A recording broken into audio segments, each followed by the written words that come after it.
Hepatic encephalopathy, as you know, is a brain dysfunction associated with liver failure and portosystemic shunts, and the neuropsychiatric clinical manifestations range from very subtle abnormalities to deep coma. These alterations should be classified according to 4 criteria, which are the underlying liver disease, the severity, the time course, and the existence of a precipitating factor.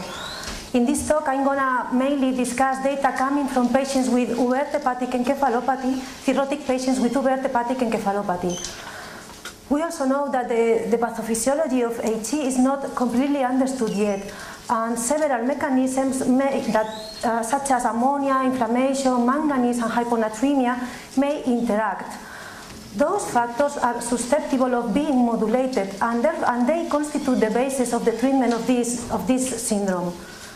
The fact that this is a metabolic disease and therefore is a treatable disease, together with the fact that there is a remission of clinical manifestations after the resolution of the episode of HE, led to the notion that hepatic encephalopathy is reversible, and this stayed for decades.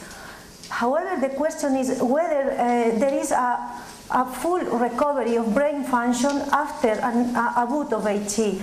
And this question gained relevance and importance since the implementation of liver transplantation. Liver transplant is a curative treatment for liver dysfunction. Liver transplantation restores liver function. And there has been a dramatic increase of the number of liver transplants within the last decades, as you can see. And also, there has been an improvement in the management of these patients over the last decades, leading to an improvement in the life expectancy of liver transplant recipients. Among the benefits of the liver transplant, it has been investigated whether there is also a neurological benefit. And the studies that assess the cognitive function after liver transplant detected an improvement of the neuropsychological function within the first year after liver transplant. As you can see here, several neuropsychological tests and domains improve within the first year. And also there is an improvement in the neuroradiological manifestations of HE, such as low-grade brain edema, the volume of white matter lesions, and the spectroscopic alterations associated with HE. However, the successful liver transplant, it has been known that lead to an improvement in cognitive function, but the systematic and sensitive assessment of brain function also reveal that the outcome is not homogeneous. There is an heterogeneous outcome after liver transplant. Several authors investigated the outcome in several cirrhotic patients several months after liver transplant using different neuropsychological approaches. And they compared this group of patients against healthy controls. And what they observed, it was that although they improve, the liver transplant recipients do not achieve the level of the healthy controls. The function of these liver transplant recipients is not normal, is not the state of the healthy control. However, none of these studies were able to find any association of this impairment with any clinical condition. It was in 2009 when, for the first time, it was identified an association of pre-transplant of an overt episode of HE before liver transplant with a worse score in neuropsychological tests in the post-transplant period.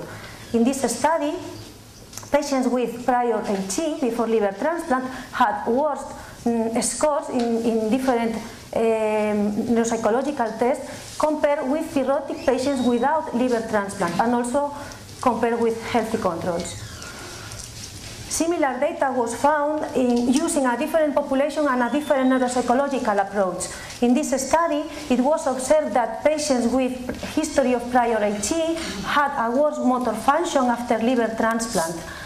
And interestingly, in this study, it was also observed that alcohol abuse, the history of alcohol abuse and diabetes also impact in the post-transplant cognitive function, as you can see here. And it was very interesting to see that the higher the number of these factors, the worse the cognitive function after liver transplant. It seems that all these factors have additive effects in the post-transplant cognition.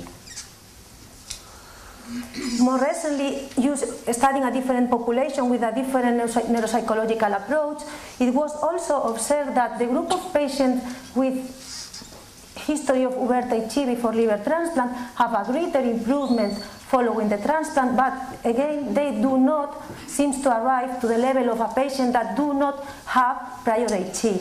And it seems that this is mainly due to an impairment in attention and executive functions. When we talk about the post-transplant cognitive function, it is very important to keep in mind that this is a very complex situation, and that many factors, not only from the pre-transplant moment, but also peri-transplant events and de novo disease that appear in the post-transplant period, may impact on that. There are several factors that can impact on the post-transplant cognitive function. This, together with the fact that there is no specific tool to assess a specific factor, makes very difficult to attribute an impairment, a cognitive impairment, to a specific event. And this is not resolved yet. It's difficult to say that is related only to this. Anyway, it seems that hepatic encephalopathy is one of the several factors that impact on the post-transplant cognitive function. And this is supported also by the observation that an overt episode of hepatic encephalopathy is followed by some cognitive impairment. The first documentation of a lack of learning after an episode of HE was done using the inhibitory control test. The authors of this study observed that patients with a history of overt HE do not learn when they do a psychological test, whereas this was not found in cirrhotic patients without history of overt HE or with minimal HE. Similar finding was detected in a different population and using different tools, such as the first test. In this particular study, was also observed that patients with history of overt hepatic encephalopathy, regardless the presence of minimal HE, they do not seem to learn, whereas the patients without overt HE, they do learn. And this finding was also reproduced using a different approach and in a different population as well. The lack of learning was detected also in a different setting. So all this data seems to support the hypothesis that was already suggested in 2004, that the hepatic encephalopathy may have a double nature. On one hand, hepatic encephalopathy would have a reversible component, which is a metabolic component, and this is demonstrable by the resolution of clinical manifestations after episodes of overt hepatic encephalopathy. But on the other hand, HE would have an irreversible component, which is detectable using sensitive tools, and that might be linked to episodes of overt HE, either the number, the severity, the duration, or the combination of these factors. And this irreversible component, it could be the expression of a structural damage of the brain that happened during episodes of HE. Do we have any data of brain structural damage during episodes of HE? So, studies done with brain computed tomography in non-alcoholic cirrhotic patients observed that patients with chronic HE had a prevalence of brain atrophy in 50% of the cases. In addition, neuropathological preparation also detected that non-alcoholic cirrhotic patients that died in coma had a prevalence of cerebellar degeneration in 50% of the cases. In addition to this, it was assessed the presence of brain tissue density in cirrhotic patients. In this study, the authors analyzed three groups of patients: patients without minimal neither history of overt HE, patients with minimal HE, and patients with history of prior HE. And they compared all this group of patients with healthy controls. The red areas show areas of decreased density of the brain tissue compared to the healthy controls. And as you can see here, the cirrhotic patients already have some areas of decreased of brain tissue density. This finding is greater in patients with minimal, but this mark is really greater in patients with history of prior HE. In addition to this, the normalized brain volume after liver transplantation was also found to be associated with the history of pre-transplant overt hepatic encephalopathy. In this study, we found that the post-transplant brain volume is associated to the age, which is expected. We know that the brain volume decreased with the age, but also it was observed that patients with history of prior HE have a smaller brain volume for the same age. In this study, also was found that the brain volume correlates with the peak of N-acetyl aspartate, which is a neuronal marker. This data suggests a relationship of the brain volume with the loss of neurons, meaning that a smaller brain volume could be associated with a loss of neurons.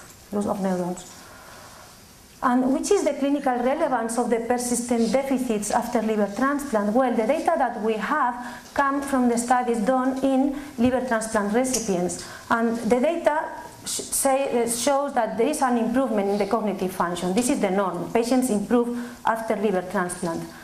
Deficits are detected using sensitive diagnostic tools, and when the studies report a quantification of the deficits, this study shows that 9 to 13% of liver transplant recipients have a cognitive impairment which is mild. Prior episodes of HE seems to be involved in the presence of this cognitive impairment and seems to have additive effects together with other factors.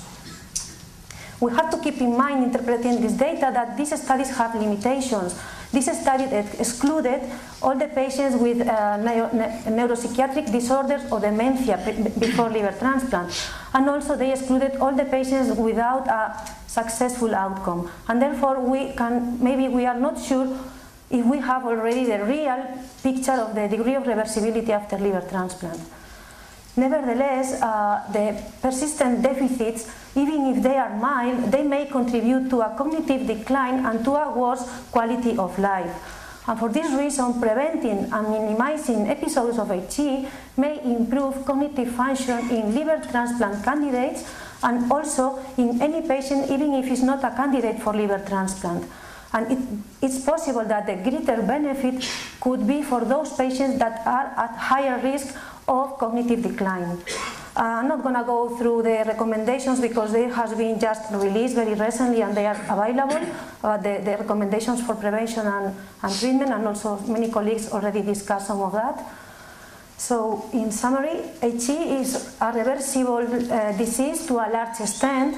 However, accumulating data point to permanent sequels after HE. Cognitive function after liver transplant is heterogeneous and is associated to pre- and post-liver conditions. HE is linked to cognitive sequels in motor, attention, and executive functions. Other comorbidities such as alcohol abuse, diabetes, cerebrovascular disease can impair neurological function, and they may act additively or synergistically with HE.